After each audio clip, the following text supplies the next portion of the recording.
Müttəfiqlərini daim tənqid atəşinə tutan Donald Trump indi də 2-ci Dünya müharibəsi barədə fikirləri ilə onlara yeni bir mesaj göndərib. O, sosial mediasında qələbənin məhz ölkəsinin hesabına əldə olunduğunu, lakin ancaq dost ölkələrin onu bayram kimi qeyd etməsindən gileylənib. Digər tərəfdən Trump hər iki qlobal müharibədən bəhs etməklə indi dünyanın yenidən bənzər təhlükə altında olduğuna və bu məqamda da ən güclü aktorun Birləşmiş Ştatlar olacağına işarə edir.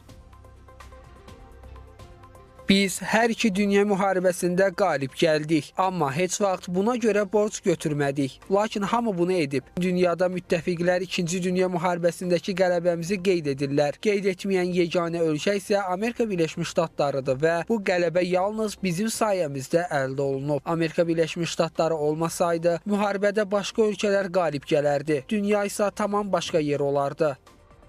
Ancaq həmin paylaşım müttəfiqlərdən daha çox Rusiyaya yönələn mesaj kimi də dəyərləndirilir. Moskvanın davamlı olaraq Qərbə qarşı 2-ci Dünya müharibəsindəki qalibiyyəti xatırlatması, bunu xüsusən özünün tarixi zəfəri kimi təqdim etməsi Qərbdə narazılıqla qarşılanıb. Hətta biz hər bir ölkədən daha çox iş gördük deyən Trumpın qısa müddət öncə mayın 8-ni qələbə günü elan etməsi də bu ehtimalı doğruldur. Həmçinin bunu Vaşinqtonla Moskva arasında mənəvi və psixoloji savaş kimi dəyərləndirmək də olar. Trump bunu məhz Rusiyanın daxili auditoriyasını sarsıtmaq üçün səsləndirib.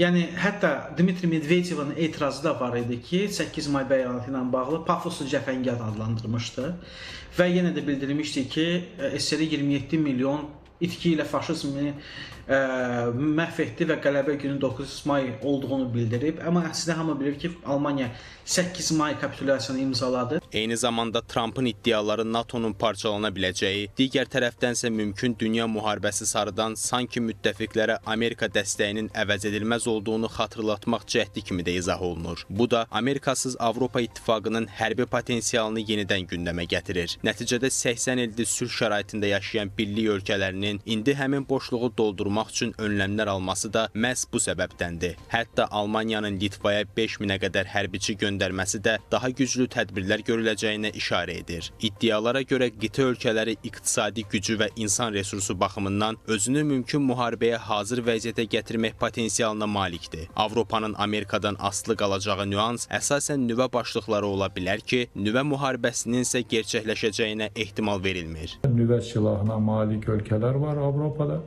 və belə olduğu halda adətən nüvə silahı olan ölkələrdə qalib demək olar ki, olmur.